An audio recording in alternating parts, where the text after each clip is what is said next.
O Fakatefito ia ngaahi mea mo ne hoko hangē kono le koti e tohi a Molomoná ko a Fakamoʻui e taha o Sīsū Kalaisi.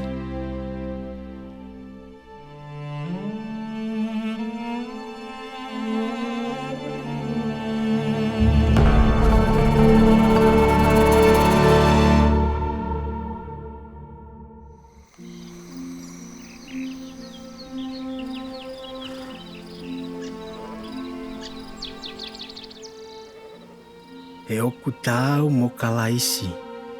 Na e tala mai te ate au anepo e angelo ko hono hua whaia. Ke ne ha ere mai ki he kakaisiu. Ka ko kinautolu I Jerusalema te nau whakakewa honau kia o whaikai ia pe kaluse whaia.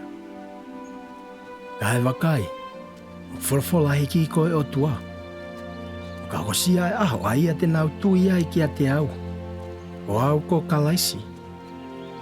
Ko hau fuakawa mo nau ngahi tamai ke toki whafoki mai a kinautolu I he kakano I mamaní ki ngaahi whanua o honau tofia.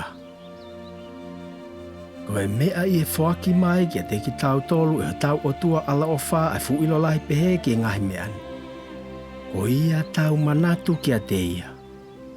Ia riaki a e tau ngahi angahala. Ia I kai puno hifo ho tau ulu. E ko I kai ke riaki a ki tautolu. E ongo ia ko kapusi atua ki tautolu me whanua ho tau tofia. Ka kua tataki a ki tautolu ke whanua lele iangi. Ko ngauhi e kia e tahi ko tau hala pe tau ia motu e tahi. Whawhiwhia I ho moloto. E manatu mo tauʻatāina ki ngau e maa moutolu pe.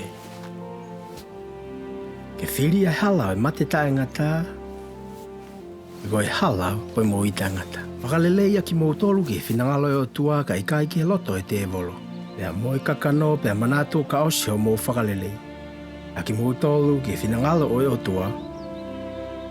Oku ngata pea fou I ʻaloʻofa pea e Otuá ho mo Fakamoʻui. Ko ia.